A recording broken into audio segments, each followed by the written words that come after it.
me rappelle un jour en mission, pour la première fois, j'ai connu un endroit.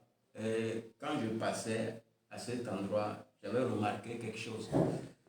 Et l'une de ces choses que j'ai remarqué, c'est que j'ai vu une maison vétuste, une maison, des anciennes maisons, une maison d'une personne dont vous vous rendrez compte que la maison a fait à peu près, je crois, 70 ans. Mais c'est dans une ferme, c'est dans une localité un peu reculée de la ville. Tout était chaos là-bas. Tout était chaos. Vous savez, c'est une vieille maison en fait, très vieille maison. Et une chose qui m'a interpellé, c'était le fait que j'ai remarqué que dans la maison, il y a euh,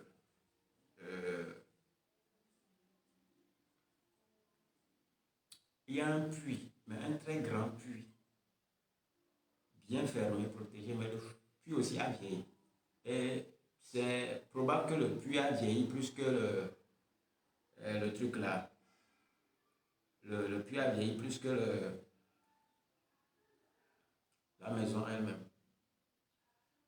Euh,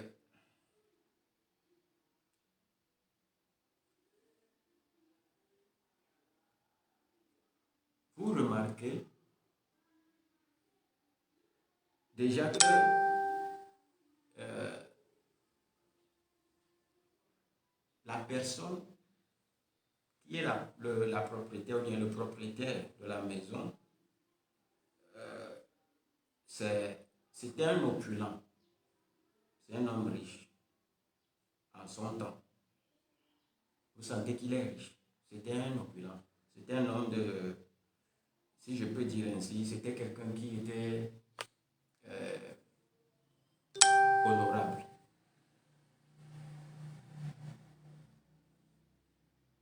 Donc, il y a un signe quand même qui vous fait comprendre qui cette personne était. Et aujourd'hui, il y a de nouvelles constructions dans la localité. Les gens commencent par venir occuper là-bas. Mais c'est toujours comme un village. C'est toujours comme une ferme. Mais la plupart des gens prennent l'eau de cette personne-là pour pouvoir construire leur maison. Donc presque tout le village, de ceux qui sont des autochtones aussi, c'est là-bas ils viennent pour puiser. Mais l'état de la maison est délabré. C'était une maison qui est nue. C'était une maison qui est ouverte, nue. Et ils n'ont pas clôturé la maison. Mais 70 ans auparavant, vous sentez que cette maison était un village. C'était une maison de la personne la plus remarquée de sa localité. Donc vous sentez que cette personne a une influence.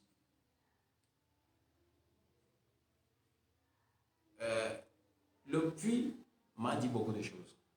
Mais l'état aussi de la maison a dit beaucoup de choses. Mais les choses que vous remarquez avec lesquelles la maison a été construite, vous sentez que 70 ans auparavant, ces choses-là sont pour les millionnaires. C'est quelqu'un qui, en fait, en ce temps, est considéré aujourd'hui comme un millionnaire, pour ne pas dire un milliardaire. Ouais. Euh, ce qui m'a aussi interpellé par rapport à ça, c'est pourquoi sa descendance n'a pas pu continuer l'œuvre qu'il avait faite.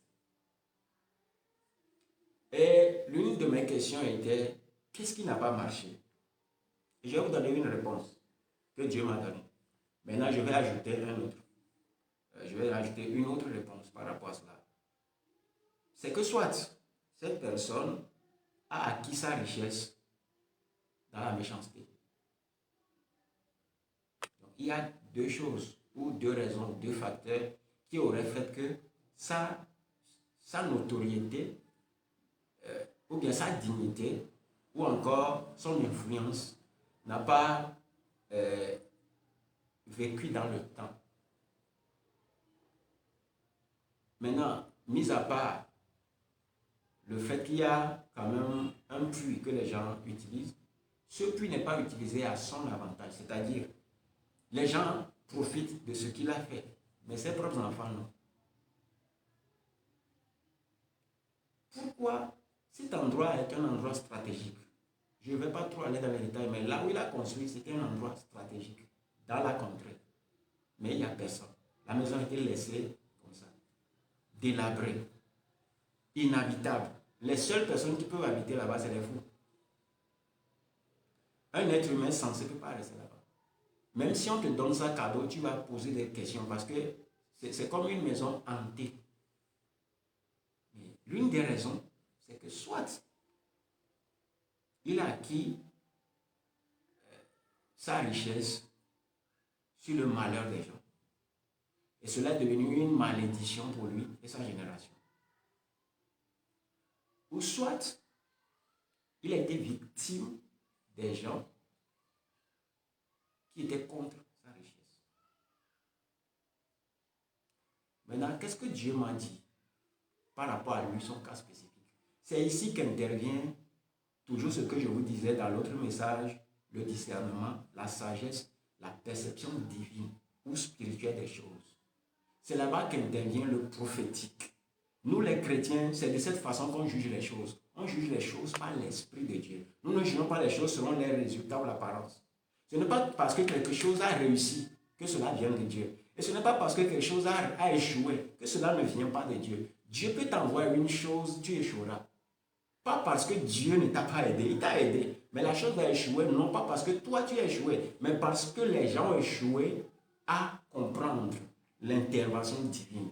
C'est-à-dire que ta mission était pour des gens. Chaque fois que Dieu t'envoie en mission, il t'a envoyé pour des gens, pour les êtres humains. Parce que la Bible nous fait comprendre que en qui Dieu vient-il en aide? Si ce n'était pas la postérité d'Abraham, Dieu vient en aide aux hommes. Je parle, il y a une notion qui est sur moi.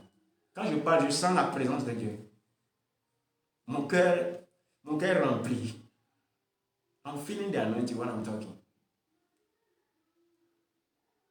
Les générations sont restées dans la malédiction parce que Dieu a envoyé des prophètes, des apôtres en mission parmi eux, mais ils n'ont pas compris le jour ou le temps de leur visitation. Donc quand Dieu t'envoie, tu échoues quelque part, ce n'est pas toi qui échoues. C'est les hommes qui ont échoué de bénéficier de la gloire et de la grâce de Dieu dans leur vie. C'est eux qui ont... C'est-à-dire que c'est les êtres humains, c'est l'humanité qui échoue en acceptant ou en rejetant Dieu. Jésus était venu chez les siens. Jean 1 nous a dit que les siens ne l'ont pas reçu, mais à tous ceux qui l'ont reçu, à ceux qui croient en son nom, il leur a donné la puissance, le pouvoir de devenir enfants de Dieu. Maintenant, ceux qui ne l'ont pas cru, regardez Israël d'aujourd'hui. Ont-ils cru, n'ont pas cru? Et Dieu dit, parce que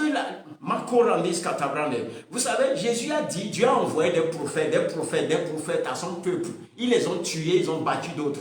Ils ont rejeté d'autres. Même le Fils était venu. La première chose à laquelle ils ont pensé, ils ont dit, voilà maintenant le vrai héritier. Détruisons-le une fois pour toutes, finissons avec sa génération. Les gens prient Dieu, ils demandent l'intervention de Dieu dans beaucoup de choses. Dieu envoie sa parole, il envoie ses canaux à ces générations, mais il rejette ces gens parce qu'ils ne sont pas dans l'emballage qu'il espère. L'apparence trompe.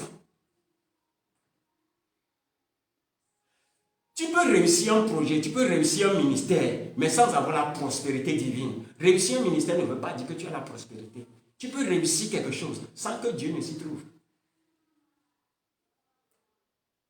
Alléluia. Tu peux voir quelqu'un, il est fou. C'est exactement la même chose. Soit il a péché, il a fait des choses cruelles, il a fait des choses négatives dans la vie et il a été maudit. Soit la personne est fou parce que quelqu'un, il est devenu victime de quelqu'un qui était méchant. Comment sauras-tu que telle chose ou telle vient de Dieu? Vous voyez, nous échouons souvent à cause de nos habitudes, à cause de nos coutumes, à cause de nos éducations. Nos bases, nos fondements nous font échouer les choses de Dieu. Dieu peut te donner des instructions, mais parce que ces instructions ne sont pas conformes aux choses dont toi tu es habitué, cela peut t'amener à douter de la parole de Dieu. Je veux te dire une chose, parce que tu agonises, tu souffres dans l'œuvre de Dieu ne veut pas dire que le Seigneur n'était pas là-bas. Il est là. C'est ta génération qui ne te croit pas.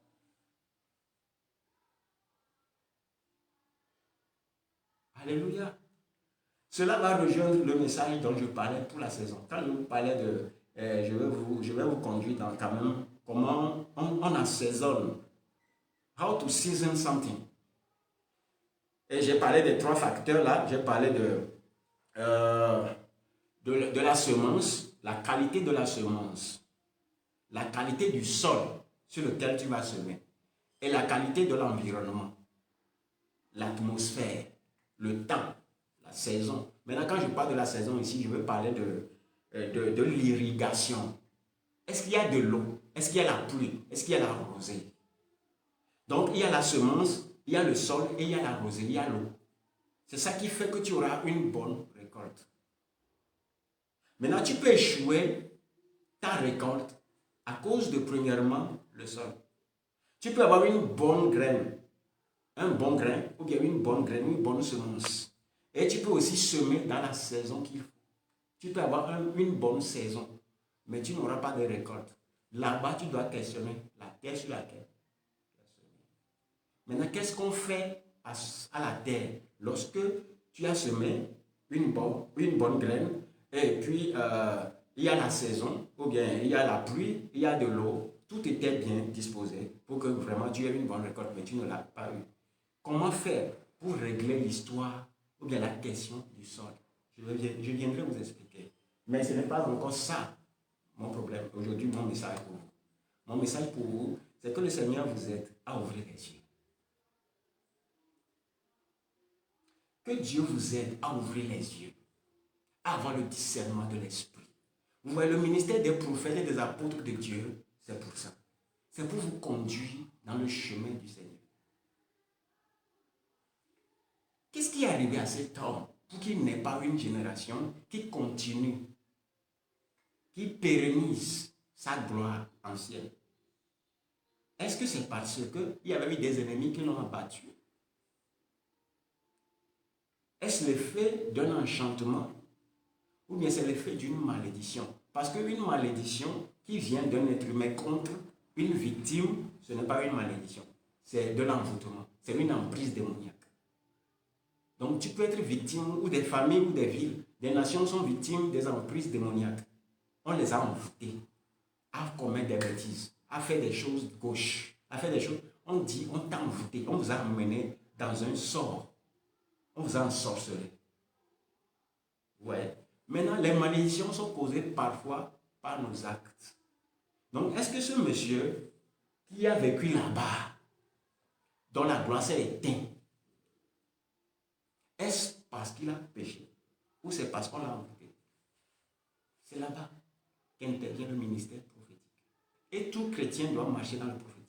C'est de cette façon que nous résolvons, ou bien nous résolvons, oui, nos situations. Les situations des nations, des peuples. Pourquoi un peuple traverse la douleur? Pourquoi un peuple traverse la souffrance? Pourquoi toi, particulièrement, ta souffrance perdure? Pourquoi les choses échouent? Pourquoi les choses ne réussissent pas? Est-ce parce que c'est toi qui fais quelque chose ou bien il y a une adversité farouche dont tu n'étais pas au courant? Comment faire pour résoudre les énigmes dans ta vie? C'est en cela que nous avons besoin de l'aide de Dieu. Le discernement de l'esprit. Le discernement par le Saint-Esprit. La perception spirituelle des choses. Quand je prends le cas d'un foyer, par exemple, tu peux avoir connu des gens qui, lorsque ils serrent la mine, c'est parce qu'ils méditent le mal comme toi. Peut-être tu as vécu avec quelqu'un, un petit ami, ou bien une femme, ou bien un homme. Quand lui serre la mine, c'est qu'il médite le mal. Peut-être tu as échoué dans ça. Tu rencontres une autre personne. Lui aussi, il arrive à un moment, il serre la mine. Ce n'est pas parce que l'autre, quand il serre la mine, c'est parce qu'il médite le mal, que celui-ci aussi, quand il serre la mine, il médite aussi le mal. Peut-être que lui souffre de quelque chose dont il a besoin de ton aide.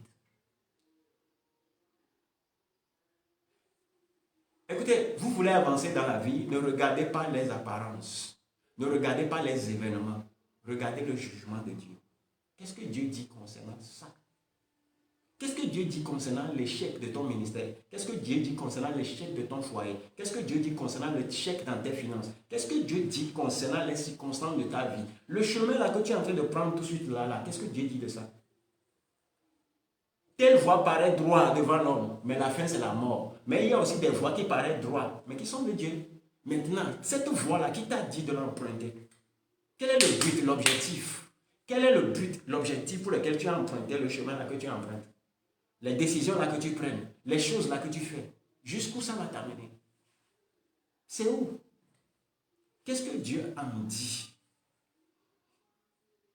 Vous voyez, c'est ici que la nouvelle alliance est différente de l'ancienne. Dans la nouvelle alliance, nous marchons par les lois du Saint-Esprit. Nous marchons par ce que Dieu nous dit de faire. Donc le but de Dieu est de nous dire chaque fois ce que nous devons faire. Même quand tu vas manger, l'heure à laquelle tu dois manger, Dieu doit te le dire. Ce que tu dois t'habiller. Vous voyez ce que j'ai porté là? C'est Dieu qui m'a dit de porter ça. Quand je vais venir parler, tout ce que je vais porter aujourd'hui là m'a été instruit. C'est ça. C'est important. La nouvelle alliance nous exige à faire chaque chose, à prendre des décisions parce que Dieu nous a dit. Maintenant, comment sauras-tu si Dieu a dit? Comment sauras-tu si c'est Dieu qui a dit, ce n'est pas ta propre pensée? Alléluia. Les événements de ta vie, les décisions que tu prends, les choses que tu fais, qui t'a dit de les faire, les résultats que tu as, qu'est-ce que Dieu dit de ces résultats? What is the judgment of God concerning the results and the things you do in life? Your decisions, the place you find yourself, the place you go, the things you do, the decision you have, the thoughts you have, the things you say. What are the judgments of God concerning those things?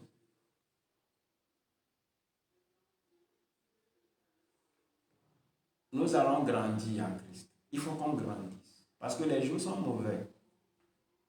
Mais en Christ, nous avons un repos éternel. Ce repos ne veut rien dire avec les choses que le monde apprécie ou glorifie.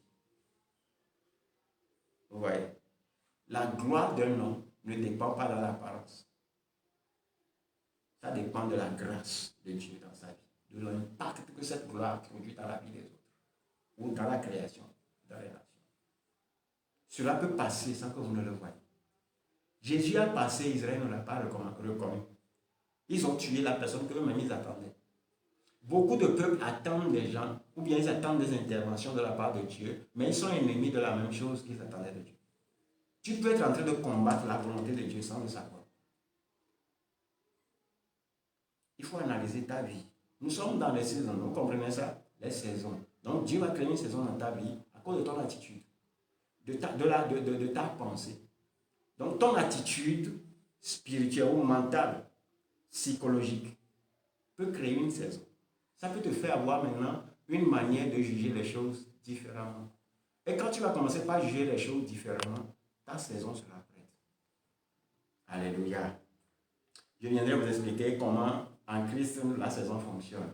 Donc nous sommes dans ça et ça va venir petit à petit. Ok? Parce qu'en Christ, la manière dont nos saisons fonctionnent sont différentes de la façon dont les saisons fonctionnaient dans l'Ancien Testament, dans l'Ancienne Alliance. Alléluia. C'est quoi ton but? Le chemin que tu prends, les choses que tu fais. Maintenant, les résultats des choses que tu fais. Quel en est du jugement de Dieu par rapport à ces choses? Qu'est-ce que Dieu dit de ces résultats? Qu'est-ce que Dieu dit de ces choses? Est-ce que, maintenant pour certains jeunes, est-ce que c'est les réseaux sociaux qui vous déterminent votre gloire ou pas? Si aujourd'hui on ferme Facebook, Facebook ne travaille plus, votre gloire c'est où? Si aujourd'hui Facebook ne travaille plus, vous avez quoi d'autre à prouver à Dieu? Vous avez quoi d'autre à prouver à ce monde? Vous avez quoi d'autre à pouvoir faire de votre vie avec Christ? Qu'est-ce que vous avez d'autre? Quelle option vous avez? Qu'est-ce que vous avez d'autre? C'est pourquoi La gloire et la grâce, votre vision, votre gloire, votre grâce, votre vie, les décisions de vos vies doivent toujours tourner autour de Jésus-Christ. C'est très important. Qu'est-ce qui a amené cet homme à finir? Vous voyez, les gens n'ont plus mémoire de lui. Sa mémoire disparaît. Mais il y a au moins un puits dont tout le monde jouit. Mais il jouit de cela comme étant un gibier, victime de tout le monde. Je ne serai pas comme ça dans la vie. Je ne ferai pas les choses dont les autres jouiront et moi-même je serai dans l'échec. Jamais. Ça n'arrivera pas. Ça n'arrivera pas. Cet homme, sa génération, sa descendance n'a plus joui des choses qu'il a faites. Il a disparu, son nom a disparu pour toujours. Alléluia. Donc cela va rejoindre quand même demain, je vais quand même continuer dans cette optique. Cela rejoindra ce que je programmais quand même vous enseigner, vous dire aujourd'hui, sur les choix qu'on fait, les voies qu'on prenne, ou bien qu'on prend dans la vie. Vous comprenez? Parce que Dieu peut te dire de faire une chose. Tu peux aussi attendre un miracle de Dieu. Ça peut être dans tes finances. Ça peut être dans le mariage. Ça peut être dans un miracle que tu attends de Dieu. Mais il peut t'arriver de trouver une voie de recours rapide. Maintenant, je m'explique dans ce côté. Je ne parle pas du fait que, parce que tu veux une gloire, ça c'est un autre groupe de personnes, je ne fais pas allusion à ça. Tu veux un miracle, une résolution. Tu attends Dieu pour quelque chose. Mais la chose n'arrive pas vite. Mais tu trouves une voie de recours. Pas parce que tu as renoncé à Christ et aller chez les marabouts. Ou bien aller dans les loges, corrompre ta voix. Non. Mais tu as pris peut-être une décision qui n'est pas exactement ce que Dieu veut que tu fasses. Mais tu as eu les résultats escomptés. Les choses que tu attendais de Dieu, tu as fait tout et tu les as eues en étant en Christ. Tu n'as pas corrompu ta voix en Christ. Tu n'as pas renié Christ pour être dans l'idolâtrie. Mais est-ce que tu sais sur combien de stades de temps ce que tu as là va durer? As-tu une idée? Peut-être c'est la richesse. Maintenant, je vais m'attarder seulement sur l'argent, sur la richesse. Tu as maintenant la richesse, c'est parce que toi-même tu t'es forcé, tu t'es efforcé, tu t'es battu. Tu sens dans ton esprit que ce n'est pas comme ça que Dieu veut vraiment que tu aies la chose, mais tu l'as eu quand même. Et tu vois, tu jouis de cette chose 1 an, 2 ans, 3 ans, 4 ans, 5 ans. Tu étais toujours dans la joie. Tout va bien pour toi. Mais tu es toujours attaché à Christ. Mais tout va bien. Il y a de ces choses-là, pendant 5 ans, tu vas oublier la décision que tu avais prise le jour-là. 6 ans après, 7 ans après, 8 ans après, 9 ans après, 10 ans après. Des événements auxquels tu ne t'attendais pas, parce que tu n'étais pas affermi dans la foi, commencent par t'arriver. Un moment où tu as oublié même tes souffrances du passé.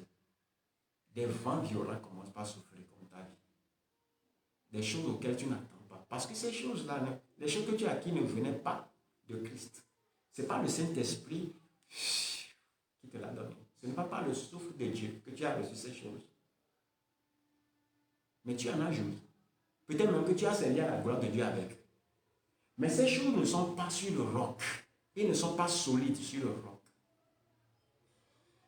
Ta gloire, ta richesse pendant 10 ans, tu as joui de ça pendant 10 ans. 10 ans, tout est à l'eau. Parce que tu n'étais pas solide. Est-ce que tu sais si c'est ça que tu vis?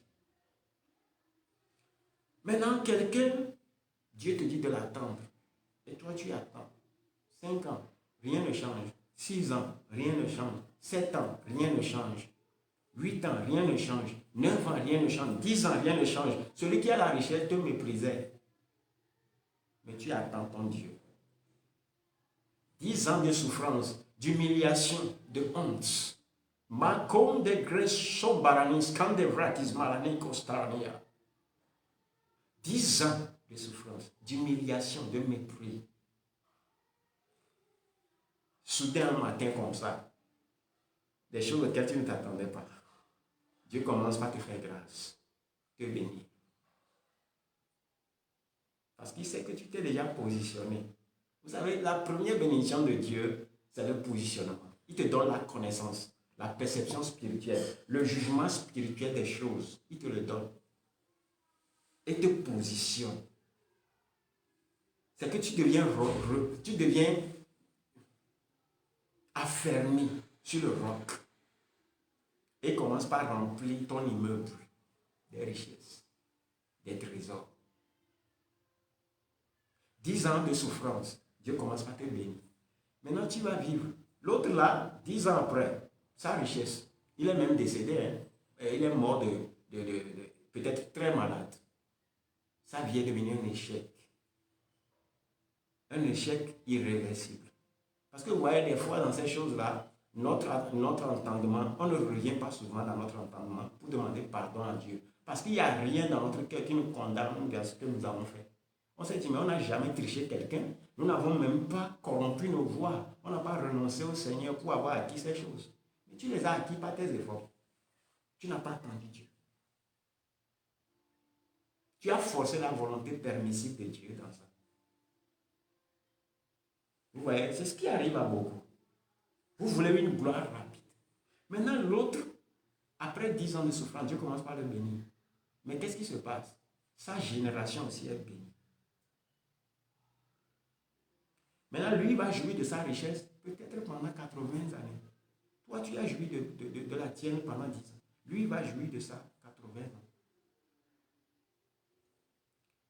Et puis après lui, ses enfants jouiront aussi de cette richesse. Parce que Dieu lui a fait grâce jusqu'à 1000 générations. 1000 générations, dans le terme prophétique, veut dire éternité. Quand Dieu dit « je fais grâce à ceux qui m'aiment pendant 1000 générations », il ne veut pas dire 1, 2, 3, 1000 ans. Non, il veut parler de l'éternité. Parce que 1000 générations est l'éternité qui va se jeter en Christ. Are you understand what I mean? 1000 ans, c'est-à-dire que quand Dieu parle de 1000 générations, Dieu parle de l'éternité qui fonctionne à partir des hommes et qui se jette. C'est-à-dire que l'éternité rentre en Christ. Ce qui veut dire que Christ devient une éternité abondante à cette éternité. C'est-à-dire que même à la fin de ces 1000 générations, il y a quelque chose là-bas qui fait la continuité. C'est pourquoi la Bible dit nous sommes complets en lui. We are complete in him. Nous devenons parfaits en Christ. Donc Dieu va maintenant, Jésus va maintenant compléter les 1000 générations là avec l'éternité. Donc ta richesse sera là de jour en jour, d'éternité en éternité. On parlera de ta richesse comme on en parle de Abraham. Abraham a attendu Dieu. Il a espéré. Mon 40 scata. Vous voyez, je n'avais pas Abraham dans ma tête quand je parle. Il a espéré contre toute espérance. Donc il n'a pas cherché ses propres voies de recours. Vous comprenez? Ce que Sarah a fait, c'est autre chose. Mais dans la Nouvelle Alliance, Dieu nous a dit qu'Abraham était le père de la foi. Il a espéré contre toute espérance. Il a espéré Dieu. Il a attendu que ce soit Dieu qui le bénisse. Et sa génération est là jusqu'à aujourd'hui. Et ça ne finira pas jusqu'à ce que Jésus ne vienne. Et même dans le royaume des cieux, jusqu'à l'éternité éternelle, il y aura toujours la descendance d'Abraham qui sera là pour toujours. Nous sommes les fils d'Abraham par la foi en Christ Jésus. Est-ce que vous comprenez ça? Oh. You don't understand what I mean. Vous ne comprenez pas. Vous voyez, l'espérance d'Abraham a créé quelque chose. Il a créé quelqu'un qu'on appelle Jésus-Christ. Abraham a laissé une descendance. Et quand ces 1000 générations sont en train de finir, ils se sont jetés en Christ Jésus. Jésus est devenu une semence qui a été semé, mort. Parce que la Bible dit qu'il est mort pour la génération d'Abraham. Jésus est mort pour nous. Donc, si vous voulez me dire aussi que non, il y a eu des moments où Abraham a voulu corrompre sa voix par Sarah en couchant avec sa servante, je vais vous dire que Jésus était mort pour ça. Parce que le cœur d'Abraham était disposé à faire seulement ce que Dieu lui a dit. Et il a espéré comme toute espérance. Vous voyez ça dans l'apparence. On peut croire qu'Abraham a corrompu sa voix. Mais dans le jugement de l'esprit, c'est pourquoi je vous disais, ce n'est pas l'apparence qui détermine ce que Dieu dit. Ce que vous voyez dans les circonstances, dans les événements, dans l'apparence, ça peut vous tromper. Vous pouvez juger une chose que Dieu ne juge pas de la même manière que vous. La chose peut être bien ou mal. Ça peut paraître un échec ou un succès. Qu'est-ce que Dieu en dit? Quel est le jugement de Dieu concernant cela? Le jugement de l'Esprit de Christ, qui sonde les temps et les époques, qui sonde tout, le cœur et les reins des hommes. Ils ont sondé Abraham, ils ont compris que cet homme, son cœur est à Dieu. Abraham a espéré comme toute espérance. C'est ce que l'Esprit prophétique nous a dit par l'apôtre Paul. Alléluia. Le jugement de Dieu concernant Abraham, c'est qu'il a espéré contre toute espérance. Il a reçu l'héritage. L'héritage divin. Divine heritage. Il a reçu la bénédiction de Dieu, de génération en génération.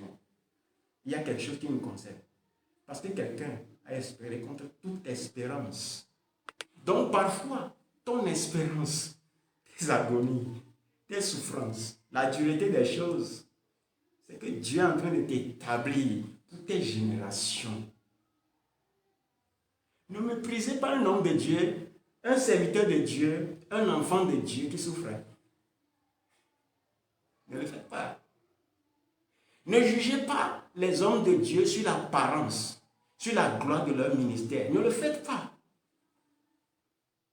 Ne jugez pas. Écoute, vous êtes chanteur, vous chantez, vous êtes sur tous les podiums. Ne jugez pas un petit chant quelque part là qui agonise, qui est en train de se peiner, de lutter avec la vie, en train de vouloir plaire à Dieu, mais tout ne va pas bien pour lui. Si toi tu es quelque part, tu es un chanteur, un pianiste, un guitariste, tu es un chanteur, tu es un intercesseur, tu es un pasteur, un évangéliste, un apôtre, un prophète, mais tu vois que la vie est en train de te donner des coups, mais tu sais que cela ne vient pas de tes fautes. Mais tu sais que c'est parce que tu as choisi de servir la gloire de Dieu dans la vérité. Mon frère, l'héritage que tu es en train de laisser pour ta génération est grande.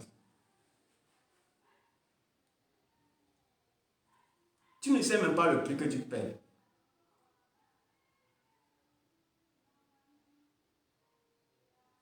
Ouais.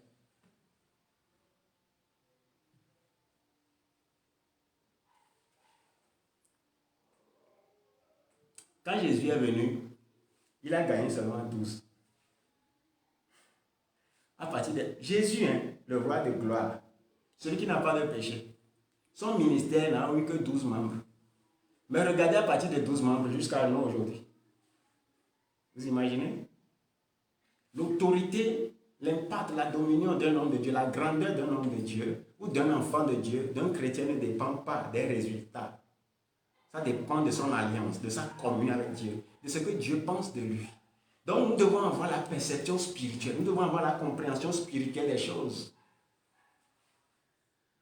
Peu importe ta douleur, je vais te dire, ministre de Dieu, peu importe ta douleur, la Bible dit ce dont le monde n'était pas digne.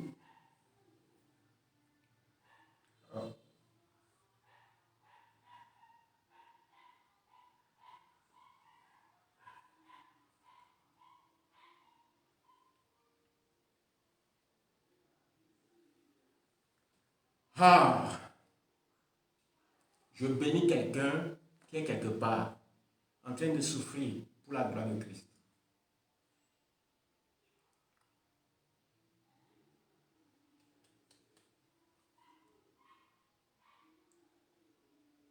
Je bénis ton âme, je bénis tes os. Je bénis ton souffle de vie.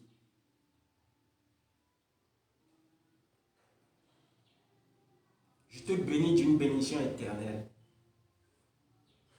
Marchez dans la vérité, c'est important. Ne compromettez pas vos voies. Ne soyez pas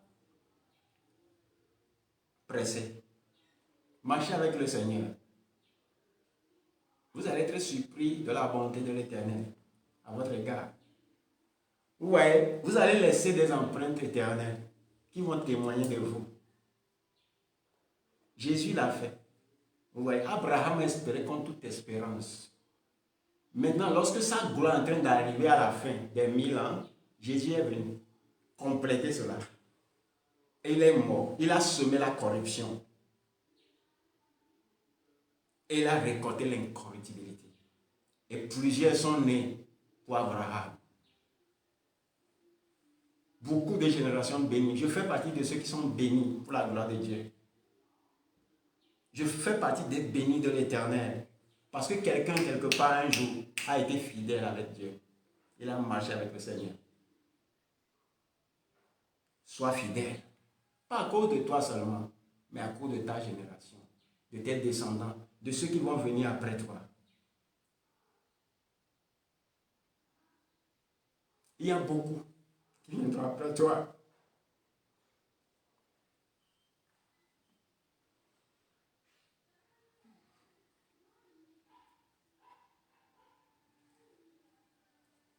Christ est mort pour nous, vous voyez? Oui. Parce qu'il voulait une génération. Il faut mourir à la chair pour avoir une génération. Une génération de qualité qui reste pour toujours.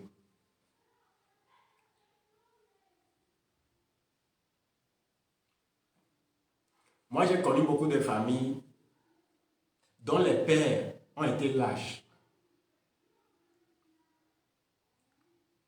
Ils ont été lâches. Ils ont vendu la destinée de leurs enfants. C'était des pères irresponsables qui n'ont aucune réflexion. Ils ont vendu leurs droits. Ils ont oublié qu'après, il y aura une génération. Ne soyez pas comme ça. Si vous allez souffrir des choses de cette vie, en étant fidèle à Dieu, jusqu'à ce que Jésus ne vous appelle et que vous ne quittez cette terre, marchez comme ça avec le Seigneur.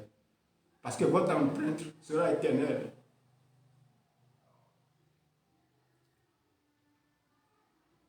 Ça sera éternel. Nous n'allons pas corrompre notre voix. Non. Nous ne serons pas les traîtres de l'alliance. Jamais.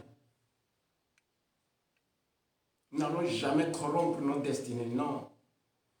Et nous ne serons pas une déception. Peu importe l'adversité, peu importe les défis. Nous allons tenir ferme Christ. On ne le lâchera pas. Mais je profite pour dire à beaucoup de familles, quand vous prenez des décisions, réfléchissez bien. Toutes les familles de l'Afrique, réfléchissez très bien quand vous prenez des décisions. Pensez à vos enfants, à vos descendants. Pensez à vos générations. Pensez aux autres. Si vous êtes tellement lâche, pensez au moins aux autres. Et marchez dans la volonté de Dieu parfaitement. Quand vous corrompez vos voix, vous détruisez votre semence. Vous êtes en train de détruire la vie de vos enfants. Quand vous êtes apôtre, prophète, pasteur, évangéliste, marchez dans la volonté de Dieu. Pensez aux âmes. Pensez aux âmes. Qu'est-ce que vous voulez laisser avant de partir? Quelle empreinte voulez-vous laisser? Allez-vous laisser des fans, ceux qui célèbrent votre célébrité, ou des fils? Il dit, la génération du juste sera bénie. Et ils seront quoi? Sacrificateurs de l'Éternel. Dieu a dit, ta génération seront sacrificateurs de l'Éternel. Est-ce que ta génération est sacrificateur de l'Éternel? Oh Éternel, fais-nous grâce. Que nos générations soient sacrificateurs de l'Éternel. Non pas à cause de nous, mais à cause de ta bonté. Non pas parce que nous sommes bons que les autres, mieux que les autres, non. Mais parce que Dieu nous fait grâce. Notre cœur ne sera pas corrompu. Jamais. Abraham a espéré contre toute espérance. Il a reçu l'héritage du royaume.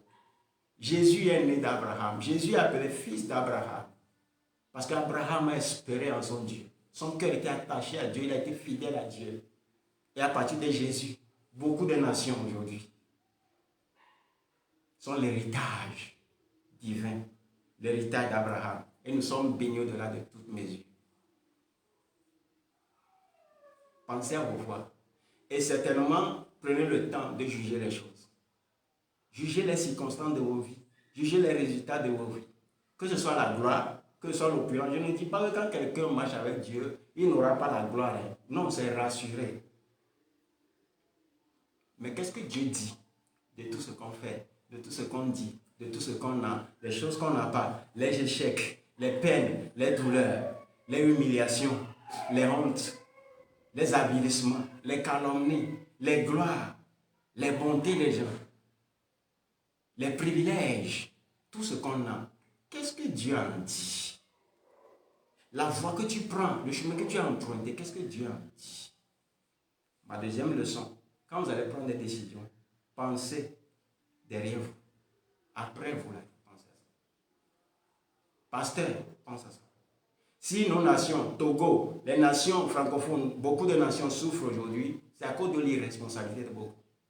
Beaucoup qui ont corrompu leur foi, qui n'ont pas accepté de marcher avec le Seigneur. Ils ont rendu l'œuvre encore plus difficile. Ils ont vendu leur descendance. Eux-mêmes, ils ont vendu leur descendance au diable. C'est à cause de beaucoup d'irresponsabilité.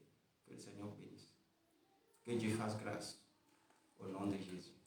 Nous sommes toujours dans des saisons. On va se voir encore demain. Je vous l'ai dit déjà, ça peut être avant midi, pour les jours vagues, comme ça peut être après midi ou à midi. Donc de 11h à 14h, soyez branchés. Si vous ne nous voyez pas, vous pouvez toujours revenir. Et pour mieux aussi être en connexion et avoir, avoir les notifications si nous sommes en ligne, il faut au moins soit commenter ou bien partager la vidéo. Okay. Ça vous aidera quand même à être informé quand nous sommes en ligne. Que le Seigneur bénisse. Au nom de Jésus. Amen.